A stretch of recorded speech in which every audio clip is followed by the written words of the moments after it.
Hey everyone, how are you guys doing? So guys, मैंने भी CUT PG LLB 2026 का exam दिया ताकि मैं उस हर एक एक्सपीरियंस को फील कर पाऊँ, वो एक हर एक चीज़ को फील कर पाऊँ जो एक नॉर्मल एस्पिरेंट फील करता है। तो इस वीडियो के अंदर हम काफ़ी सारी चीज़ें डिस्कस करने वाले हैं और ये वीडियो सीयूटी पीजी एलएलबी 2027 के बच्चों के लिए भी बहुत ज़्यादा इंपॉर्टेंट होने वाली है। 26 वालों के लिए तो इंपॉर्टेंट है ही। तो एंड तक वीडियो को देखना, हर एक चीज़ तुम्हारे साथ मैं शेयर करने वाला हूँ। Hi guys, my name is Atul Singh. Welcome to this beautiful platform of yours, law entrance exam by Career Adda. देखो यार, सबसे पहली बात, मन में ये आ रहा होगा कि भैया आपने कट ऑफ बढ़ा दिया और ये कर दिया वो कर दिया। ऐसी कोई बात नहीं है। एक नॉर्मल एस्पिरेंट की तरह मैं भी गया, मैंने भी एग्जामिनेशन दिया। क्यों? क्योंकि मैं इस बात को लेके बिलीव करता हूँ कि जिस भी एग्जाम के लिए कोई फैकल्टी पढ़ा रहा हो, उस एग्जाम का फर्स्ट हैंड एक्सपीरियंस उस फैकल्टी को होना चाहिए, उस टीचर को होना चाहिए। कोई भी यूट्यूब पे पढ़ा रहा हो या फिर कोई भी ऑफलाइन क्लासेस में किसी के पास भी सीयूटी पीजी का एक्सपीरियंस नहीं है, because it's a new examination. Obviously 2022 में शुरू हुआ और उसके बाद उससे पहले के सारे फैकल्टीज़ है, तो उन लोगों ने वो एग्ज़ाम को नहीं एक्सपीरियंस किया। तो मैंने इस तरीके से इस एग्ज़ाम को देके एक्सपीरियंस किया ताकि जब मैं क्लासेस को लूँ और मैं जब पढ़ा रहा हूँ तो मैं हर एक चीज़ को बच्चों के साथ शेयर कर पाऊँ। This was my main motive. ठीक है, मैं काउंसलिंग में पार्टिसिपेट नहीं करने वाला और it was just for experience. पहले तो ये बात मैं क्लियर कर दूँ, ठीक है। जो भी बच्चे सोच रहे हैं कि भैया ने तो कट ऑफ बढ़ा दिया और ये कर दिया, ऐसी कोई बात नहीं। Was the exam difficult? पहले तो इसको समझना पड़ेगा। तो इसको समझने के लिए हमने क्या देखा, हमने देखा कि हमारी ये सिलेबस था, ठीक है, ये हमारे सब्जेक्ट्स थे। अब तुम देखोगे, ठीक है, जनरल नॉलेज, तो जनरल नॉलेज मैंने जितने भी बच्चों से बात करी और जो भी मैंने अपना एक्सपीरियंस देखा, ठीक है, जनरल नॉलेज कुछ इतना ज़्यादा नहीं पूछा गया था। ठीक है, हर बार जितना ही था जनरल नॉलेज के questions, it is just that कि डेप्थ थोड़ी सी इस बार ज़्यादा थी और ऑप्शंस थोड़े लेंदी चल रहे थे, है ना। अगर हमने एक्सपीरियंस किया हो तो हमने देखा कि तक्षशिला और नालंदा यूनिवर्सिटी वाला जो क्वेश्चन था, उसके अंदर 4 या 5 ऑप्शंस थे, 4 या 5 स्टेटमेंट्स थी और हमें फिर बताना था कि बताओ ये 5 स्टेटमेंट में से कौन कौन सी स्टेटमेंट सही है। तो पढ़ने में भी टाइम लग रहा था, एक रीडिंग कॉम्प्रिहेंशन की तरह वो क्वेश्चन बन गया था, है ना। फिर न्यू एजुकेशन पॉलिसी के ऊपर क्वेश्चन था। उसके बाद कॉन्स्टिट्यूशन वगैरह के ऊपर तो क्वेश्चन था ही था, वो तो हर बार आता है, तो वो एक मेजर चीज़ नहीं था। ठीक है, तो मैं ये बोलूँगा कि जनरल नॉलेज गुड इनफ था, ठीक है, कुछ ऐसा सच चेंज नहीं था 2025 से, है ना। लेकिन मेजर चेंज आया यहाँ पे, इसके बारे में थोड़ी देर में हम डिस्कस करेंगे। बात करते हैं लैंग्वेज की। लैंग्वेज मतलब हिंदी या फिर इंग्लिश। तो हमारे पास दोनों का ऑप्शन होता है। हम पेपर देने जब स्टार्ट करते हैं तो हमारे पास सबसे पहला जो हम अपने इंस्ट्रक्शंस को पढ़ रहे होते हैं तो वहाँ पे हम सिलेक्ट करते हैं। तो मैंने इंग्लिश सिलेक्ट किया था, तो मैं इंग्लिश के हिसाब से बता रहा हूँ। हिंदी वालों को भी मोर और लेस सेम ही रहा। तो देखो यार, यहाँ पे ऐसा था, ठीक है, कि ग्रामर नहीं पूछा गया था। And it was a big surprise for everyone कि ग्रामर या व्याकरण की बात नहीं करी गई थी। ठीक है, व्याकरण का तो आई कैन नॉट से, बट ग्रामर नहीं पूछा गया था। ग्रामर ना पूछकर उन लोगों ने वकैब पे ज़्यादा ध्यान दिया। ठीक है, वकैब की हमसे बात करी, उसके साथ साथ हमसे किसकी बात करी, वकैब के साथ साथ अगर तुम देखोगे तो आरसी का भी कहीं ना कहीं ज़्यादा बड़ा रोल था इस बार, क्योंकि आरसी से 5 क्वेश्चन थे, है ना। वो ग्राम बेल वाला जो आरसी था कि ओह ही इट स्पीक्स, ऐसे करके था, जो ब्राज़ील के किंग ने बोला था, ऐसे करके जो क्वेश्चन बना था हमारे पास। तो आरसी भी था और वो कैप भी था। ठीक है, मेजर पोर्शन ग्रामर का नहीं था। ठीक है, मेजर पोर्शन इस बार रीडिंग और वोकैब का था। और उसमें भी वोकैब में भी एक मैच द फॉलोइंग जो एक नया चीज निकल कर आया है, वो बहुत परेशान भी कर रहा था बच्चों को। तो हम लोग अपना जो कंटेंट है उसी हिसाब से डेवलप भी करने वाले हैं, क्योंकि मैंने देखे बहुत सारे क्वेश्चन का पैटर्न एक नया ही पैटर्न लेकर है। मैंने एमबीए का भी पेपर दिया, क्योंकि मैं एमबीए के लिए भी पढ़ा रहा हूँ, मैंने एलएलबी का भी दिया, तो मुझे दोनों में वो चेंज दिखे। तो उन चेंजेस को हम लोग, जो पूरी करियर अड्डा की टीम है, ठीक है, वो उसको एग्जीक्यूट करेगी अपनी क्लासेस के अंदर। So you can be assured कि हाँ, जो भी तुम्हारा आने वाला पेपर होने वाला है 2027 का, वो बहुत अच्छे तरीके से हम लोग कवर करने वाले हैं। और इस बार हमने जितने भी कंटेंट कवर किया था, ठीक है, वो भी मेरे को ऐसा लगा कि हूबहू मैं जो पढ़ाता हूँ वही चीज़ वहाँ पे आ रही है। ठीक है, एलआर की बात करें तो एलआर वाज गुड। ठीक है, एलआर में कोई कमी पेशी नहीं थी, कोई बहुत ज़्यादा कुछ कम नहीं था। It was just that coding decoding थोड़ा सा हल्का सा एक क्वेश्चन टफ बनाने की कोशिश करी थी, वरना इट वाज ओवरऑल 2025 के लेवल का ही था, कुछ भी मेजर चेंज नहीं था इसके अंदर, है ना। क्वांट्स की बात करें तो क्वांट्स पूरा पूरा फॉर्मूला बेस्ड था, पूरा पूरा फॉर्मूला बेस्ड था। अगर तुम लोग बोलोगे तो मेरे पास तो क्वांट्स का लिटरल एक एक क्वेश्चन रखा हुआ है, एक एवरेज के ऊपर क्वेश्चन था, 2 क्वेश्चन। हाँ, क्वांट्स में एक चीज एक्स्ट्रा आ गई थी, that was match the following. मतलब इस तरीके से था कि मैच द फॉलोइंग नहीं, अरेंजमेंट वाला जो क्वेश्चन था ना हमारा, अरेंज करना था। अब कौन सा अरेंजमेंट वाला क्वेश्चन भी है समझ नहीं आ रहा, मैं तुम्हें याद दिलाता हूँ थोड़ा सा। ठीक है, कुछ रेशियोज दे रखे थे और बोला था कि बताओ इसमें से सबसे बड़ा रेशियो कौन सा है, सबसे छोटा कौन सा है, और इसको असेंडिंग या डिसेंडिंग ऑर्डर में अरेंज करो। 5 रेशियोज हमारे पास दे रखे थे। ऐसी एक और था क्वेश्चन जिसके अंदर 5 फ्रैक्शंस दे रखे थे और उसमें हमें बता रखा था कि बताओ असेंडिंग या डिसेंडिंग ऑर्डर में क्या तुम इसको अरेंज कर पाते हो कि नहीं कर पाते। तो उसके ऊपर जो क्वेश्चन था वो भी एक हमारे पास एक यूनिक टाइप ऑफ क्वेश्चन था। एक एवरेज के ऊपर क्वेश्चन था हमारे पास, है ना, कि अगस्त तक जो सैलरी थी वो 3500 पर मंथ जो खर्चा था वो चल रहा था, लेकिन अगस्त से लेकर दिसंबर तक खर्चा जो हो गया वो 3800 हो गया पर मंथ, और 9000 की सेविंग कर ली पूरे साल में। बताओ मंथली इनकम कितना हो रहा था फैमिली का। एक ये सवाल था हमारे पास। उसके बाद CISI के ऊपर क्वेश्चन था जिसमें 3 साल का डिफरेंस वाला क्वेश्चन था। ठीक है, तो मुझे ऐसा फील हुआ कि मोर और लेस डायरेक्ट क्वेश्चंस थे। ठीक है, एक बड़ा जो चेंजेस, जो बड़े बड़े चेंजेस हैं वो मैं आगे बताऊंगा तुम्हें। ठीक है, बट अभी देख लेते हैं कंप्यूटर। इस बार कंप्यूटर ने, हालांकि ऐसा लगता है हमें, ठीक है, मुझे भी ऐसा फील हो रहा था जब मैं पेपर देकर आया कि कंप्यूटर बहुत ज़्यादा पूछ लिया था क्या। ठीक है, बट एक्चुअली कंप्यूटर का एक जो क्वेश्चन था ना उसी के अंदर 4 सवाल बना के रखे हुए थे। एक क्वेश्चन पूछा, जैसे मैं तुम्हें याद दिला दूं अगर एक क्वेश्चन, तो हमारे पास था कि मॉडेम था और राउटर था, और भी 2 चीज़ें थी हमारे पास, 2 इंस्ट्रूमेंट और थे।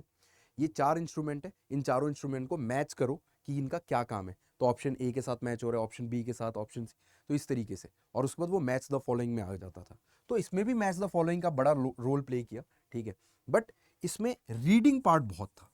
मतलब अगर तुम्हें रीडिंग में दिक्कत हो रही है, अगर तुम्हें कॉन्सेप्ट्स में दिक्कत है, ठीक है, मतलब बेसिकली मैं ये कहना चाहता हूं इस बार थोड़ा सा कॉन्सेप्चुअल चला गया, इस बार थोड़ा सा कॉन्सेप्चुअल चला गया कंप्यूटर। मतलब तुम्हें कॉन्सेप्ट्स पता होना चाहिए, तुम्हें ये पता होना चाहिए किस चीज़ का क्या काम है, किस चीज़ को क्या डिफाइन किया जाता है, कैसे डिफाइन। सिर्फ फुल फॉर्म्स और शॉर्टकट कीज पता करके कोई बच्चा नहीं कर पाएगा इस बार का पेपर। इस तरीके का थोड़ा सा हमारे पास पेपर था। ठीक है, बट मैंने ये करंट अफेयर्स को क्यों अलग से हाईलाइट किया, क्या ऐसा रीज़न था। देखो यार, इस बार का जो बिग शॉकर था ना वो करंट अफेयर्स ही था। ठीक है, करंट अफेयर्स इसलिए था बिकॉज करंट अफेयर से सिर्फ एक सवाल पूछा गया था, वो भी थोड़ा पुराना हो चुका था ऑलरेडी। ठीक है, दैट वाज PM श्री के ऊपर क्वेश्चन था कि PM श्री जो इनिशिएटिव है वो किस लिए है ना। वो जो स्कूल्स वगैरह के लिए, केंद्रीय विद्यालय के नाम के आगे देखा होगा तुमने, PM श्री केंद्रीय विद्यालय नाम कर दिया। तो PM श्री जो इनिशिएटिव है ये किस लिए, तो वो स्कूल्स के मॉडर्नाइजेशन वगैरह के लिए है। ठीक है, बस एक ये सवाल था, उसके अलावा कोई सवाल करंट अफेयर से नहीं था। तो क्या इसका मतलब अगले साल करंट अफेयर नहीं आएगा? ऐसी कोई बात नहीं। ठीक है, करंट अफेयर्स इंपॉर्टेंट था, इंपॉर्टेंट है, इंपॉर्टेंट रहेगा हर एक एग्जाम के लिए। ठीक है, तो कोई भी बच्चा ये नहीं सोचेगा, ठीक है, कि यार करंट अफेयर्स छोड़ देना है, करंट अफेयर्स पढ़ना है। ठीक है, अगली बार वापस से नॉर्मल होगा तो वापस से वो करंट अफेयर्स पूछेगा, फिर बच्चे वापस शॉक में चले जाएंगे। ठीक है, हाँ ये कहा जा सकता है कि जो डिसप्रोपोर्शनेट वेटेज था ना वो थोड़ा सा बच्चों को परेशान करता है, वो कट ऑफ पे भी अंतर डालेगा। ठीक है, वो कट ऑफ पे भी अंतर डालेगा, कट ऑफ भी ऊपर नीचे हिलेंगी जरूर, ऐसी बात नहीं है। ठीक है, आगे बढ़े तो why was the paper difficult. ठीक है, मैंने बोला कि वॉज द पेपर डिफिकल्ट, फिर मैंने तुम्हें समझाई बातें। ठीक है, मैं तुम्हें बातें समझाई कि हर एक सब्जेक्ट के बारे में मैंने बताया तुम्हें, कौन सा सब्जेक्ट कैसा था, क्या नहीं था, क्या था। ठीक है, but why was the paper difficult, difficult क्यों था पेपर, कुछ तो बात रही होगी जिस वजह से पेपर डिफिकल्ट था। देखो यार, 2 रीजंस थे। ठीक है, एक तो लेंदी ऑप्शंस, जैसे मैंने तुम्हें तक्षशिला और नालंदा वाला बताया, अगर वो नॉर्मल क्वेश्चन होता तो उसमें डायरेक्ट 4 ऑप्शन होते, उसमें से सही ऑप्शन टिक करना था। बट यहाँ पे 5 अलग अलग सेंटेंसेस थी, अलग अलग इंफॉर्मेशन थी, पांचों को पढ़ के बताना था कि कौन से 2 या कौन से 3 या कौन से 4 या पांचों सही हैं, क्या चल रहा है यहाँ पे। ठीक है, तो इस वजह से ऑप्शंस लेंदी थे, नो डाउट। ठीक है, एजर्शन रीजन बहुत ज़्यादा पूछे गए थे, उसकी वजह से भी पेपर लेंदी चला गया, है ना। और दूसरा था हमारा depth of knowledge. Depth of knowledge क्यों कह रहा हूँ मैं, ये बताता हूँ तुम्हें। जिस बच्चे को डेप्थ ऑफ नॉलेज नहीं होगा वो नालंदा और तक्षशिला के बारे में पूरा कैसे जानेगा, वो कौन सा डिवाइस क्या करता है वो कैसे जानेगा। तो ये डेप्थ ऑफ नॉलेज को इस बार थोड़ा सा चैलेंज किया गया कि भैया क्या आपके पास डेप्थ ऑफ नॉलेज है, क्या आपको उस जो चीज़ का नाम आपको पता है, क्या आप उसके बारे में डेप्थ में जानते हो, क्या उसका कॉन्सेप्ट जानते हो आप, क्या उसके पीछे के रीजन जानते हो आप। तभी एजर्शन रीजन के भी क्वेश्चन है, तुमने देखा LR के ऊपर बताओ एजर्शन रीजन पूछ दिया, और वो भी किस पे, क्लॉक पे। ठीक है, कि 3:10 के बीच में क्या 35 डिग्री बन रहा है, क्या 35 डिग्री बन रहा है, ऐसा क्वेश्चन था हमारे पास। ठीक है, तो यहाँ पे ना डेप्थ ऑफ नॉलेज की बहुत जरूरत थी। फिर उसके बाद ये उसका एजर्शन था। ठीक है, उसका रीजन क्या था हमारे पास, रीजन एक फॉर्मूला लिखा हुआ था। अब बच्चों ने फॉर्मूला कुछ और याद कर रखा है और यहाँ पे कुछ और फॉर्मूला लिखा था, इस वजह से बच्चों ने गलती कर दी, बट वो फॉर्मूला शायद सही था। अगर तुम ये वैल्यूज़ को यहाँ डालकर देखते इस फॉर्मूला में तो तुम्हें लगता है कि वो रीज़न सही आ रहा था। ठीक है, आगे बढ़ते। अब देखो यार, पैटर्न चेंज हुआ है क्या? हाँ, पैटर्न चेंज हुआ है। ठीक है, आई राइट अ यस, बड़ा यस लिख देता हूँ मैं यहाँ पे, क्योंकि पैटर्न चेंज हुआ है ना। अपने दोस्तों के साथ शेयर कर देना इस वीडियो को, सो दैट उनको भी एक आइडिया लग सके, है ना। और हो सकता है थोड़ी लंबी वीडियो जाए, पता नहीं कितने मिनट की बन गई, 10 मिनट तो अभी हो चुके हैं। ठीक है, बट पूरी देख लो वीडियो। ठीक है, देखो यार, लेंदी ऑप्शंस थे, नो डाउट। मैं तुम्हें कब से स्टार्टिंग से ही बोल रहा हूँ, फर्स्ट मिनट से, ऑप्शंस लेंदी थे, ऑप्शंस लेंदी थे, ऑप्शंस लेंदी थे। ठीक है, उसमें भी आरसी भी थोड़ा सा इस बार का थोड़ा सा ज़्यादा लग रहा था। ठीक है, देखने में तो लेंदी ऑप्शंस के साथ साथ एजर्शन रीजंस के क्वेश्चन थे। काफ़ी सारे क्वेश्चन एजर्शन रीजंस के ऊपर थे, और क्योंकि हमने एजर्शन रीजन पढ़ने के लिए भी हमें सोचो दो अलग अलग बड़े बड़े सेंटेंसेस पढ़ने पड़ते हैं, और दोनों सेंटेंसेस सही हैं कि नहीं, दोनों सेंटेंसेस एक दूसरे को प्रूफ करते हैं कि नहीं, ये भी हमें देखना पड़ता है। तो काफ़ी टाइम लग जाता है एजर्शन रीजन को करने के लिए। ठीक है, तो ये दोनों ही मिलके ना पेपर को टाइम टेकिंग बनाते हैं, और क्योंकि यहाँ पे पेपर टाइम टेकिंग बनता जा रहा था, टाइम टेकिंग बनता जा रहा था, तो हमारे पास टाइम की कमी पड़ेगी। ठीक है, टाइम मैनेजमेंट की इशू नहीं था, किसी भी बच्चे का टाइम मैनेजमेंट का इशू नहीं था। सारे बच्चों ने मॉक दिया था, सब कुछ प्लान करके गए थे कि इस टाइम में ये कर लेंगे, इस टाइम पे ये कर लेंगे। बट टाइम मैनेजमेंट का इशू कैसे हो गया? जस्ट बिकॉज क्वेश्चन भी नहीं बढ़े, जस्ट बिकॉज ऑप्शंस को लेंथ बढ़ा, ऑप्शंस का लेंथ बढ़ा दिया और एजर्शन रीजन कर दिया। उसके बाद टाइम टेकिंग में ही ये दोनों पार्ट भी आते हैं, लेकिन ये दोनों डेप्थ ऑफ नॉलेज में भी आता है।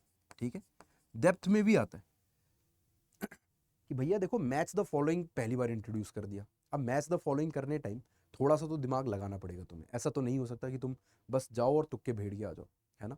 तुम्हें हर एक चीज़ को मैच करके देखना पड़ेगा, तो वहाँ पे डेप्थ की भी जरूरत है, वहाँ पे टाइम भी लगने वाला है तुम्हारा। साथ ही साथ मोर देन वन ऑप्शन। अब ये मोर देन वन ऑप्शन मतलब जैसे कि 5 स्टेटमेंट 4 स्टेटमेंट दे रखे हैं और उसमें से 2 सही हैं, 3 सही हैं, कौन से सही हैं कौन से गलत है, तो more than one option is correct. तो वहाँ पे भी थोड़ा सा हमें टाइम लग जाता है to eliminate the incorrect one, choose the correct one. इस तरीके से थोड़ा सा वहाँ पे टाइम लेके चला जाता है वो। तो टाइम टेकिंग और डेप्थ दोनों ही चैलेंज किया गया था इस बार। ठीक है, so what do you think? तुम्हारे हिसाब से तुम्हारे कितने अटेम्प्ट थे और क्या परसेंट एक्यूरेसी थी? ठीक है, तुम इसे कमेंट सेक्शन में लिख सकते हो, सो दैट जब अगर मैं कोई अपडेटेड शॉर्ट्स या वीडियो लेकर आऊँ इसके ऊपर, ठीक है, तो उसमें मैं इस इन्फॉर्मेशन को यूज़ करूँ। बाकी ये जो मैंने इन्फॉर्मेशन यहाँ पे यूज़ करी हुई है, ठीक है, ये मेरा एक्सपीरियंस, मैंने जिन बच्चों से पर्सनली बात करी है उनका एक्सपीरियंस, और जिन बच्चों ने मेरे को मेल किया है उनका एक्सपीरियंस, टेलीग्राम पे हमारी कम्युनिटी में जितने बच्चों ने आंसर किया उसका एक्सपीरियंस, जितने भी हमारे यूट्यूब के कम्युनिटी पोल्स में आंसर आए उसका एक्सपीरियंस, हर एक चीज़ को मैं उठाकर लेकर आऊँ। तो यहाँ पे ये बात आती है कि जिसने 50+ क्वेश्चंस किए हैं, ठीक है, वो कहीं ना कहीं सेफर साइड पे। ठीक है, और सेफर मतलब काफ़ी ज़्यादा हद तक सेफर, 80% सेफ साइड पे। ठीक है, और मुझे लगता है कि वहाँ फर्स्ट सेकंड या थर्ड राउंड आते आते तक तो उसको डीयू या बीएचयू में एडमिशन मिल जाना चाहिए। ठीक है, डीयू में तो मिल ही जाना चाहिए। लेकिन लेकिन अब इसका ये मतलब नहीं है कि किसी बच्चे ने 48 अटैम्प्ट कर दिए, 47 अटैम्प्ट कर दिए तो वो रह जाएगा। ठीक है, बिकॉज ऑब्वियसली रिजर्वेशंस हैं, अलग अलग टाइप, वर्टिकल हॉरिजॉन्टल रिजर्वेशंस है, वो भी मैं तुम्हें थोड़ा सा समझा दूंगा उसके बारे में कभी एक वीडियो बना के। ठीक है, और साथ ही साथ स्पॉट राउंड्स आएंगे और बहुत सारी चीज़ें हैं। ठीक है, so don't worry about anything. ठीक है, आप 45 भी करके आए हो तो देयर आर चांसेस कि भाई आपको कहीं ना कहीं किसी ना किसी कॉलेज में, ठीक है, डीयू के एडमिशन मिलने के चांसेस बनते हैं। ठीक है, बट हाँ, to be on the safer side it is 50+ questions. But आप अपना अटेम्प्ट बता सकते हो, आपने कितना अटेम्प्ट किया। अब कोई बच्चा ऐसा होगा जिसने 48 45 करके आया होगा, लेकिन उसकी एक्यूरेसी 100% होगी, तो वहाँ पे भी एक चीज़ मैटर करती है। तो मैंने यहाँ पे 90% एक्यूरेसी के साथ ये लेके रखा है। ठीक है, नाउ इट्स योर टर्न, तुम बताओ तुम्हारा कैसा गया पेपर और तुम लोगों ने कैसे अटेम्प्ट किया था पेपर। ठीक है, तो ये मेरा पूरा एक्सपीरियंस था, मुझे ऐसा नहीं फील हुआ कि कोई टेक्निकल इशू आया। अब देखो यार, ऑब्वियस सी बात है, जब आप सीबीटी मोड में पेपर करते हो, कंप्यूटर बेस्ड पेपर होता है आपका, ठीक है, तो थोड़े मोड़े तो टेक्निकल इश्यूज आएंगे ही आएंगे, कभी भी आएंगे। ठीक है, तो आप उसका मतलब ये नहीं कह सकते कि एनटीए ने ये कर दिया वो कर दिया। मेरे बगल में 2 सीट छोड़ के एक बच्चा बैठा हुआ था, ठीक है, और उस बच्चे का अचानक से डेस्कटॉप बंद हो गया। तो अब इसमें एनटीए की क्या गलती है? वो तो टेक्निकल इशू है ना। ठीक है, और वो फिर 2 मिनट 4 मिनट बाद वो उनकी टेक्निकल टीम आई, उसको जल्दी जल्दी करके और ऑन भी किया उसको, है ना। हाँ, ये था थोड़ा सा आसपास के लोग, मैं खुद भी डिस्टर्ब हुआ था थोड़ा सा, बट वो बहुत नॉर्मल चीज़ है। ठीक है, वो होता है, टेक्निकल इश्यूज आएंगे। जब इतना बड़ा देश है तो कुछ ना कुछ तो दिक्कतें चलती रहेंगी। ठीक है, तो उसी तरीके से जब इतना बड़ा एग्जामिनेशन हो रहा है, इतने सारे लोग दे रहे हैं एक साथ, कुछ ना कुछ हल्के फुल्के इश्यूज आएंगे। एंड उसका कोई बड़ा ये कर लेंगे वो कर देंगे मेल कर उससे कोई कोई पॉइंट नहीं बनता, कोई तर्क नहीं बनता। ठीक है, बाकी एक्सपीरियंस बहुत अच्छा था, ठीक है। एनटीए ने बहुत स्मूथली पेपर को कंडक्ट कराया और बच्चों का भी एक्सपीरियंस काफ़ी अच्छा था मेरे हिसाब से। तुम लोग अपना एक्सपीरियंस भी कमेंट सेक्शन में लिख सकते हो।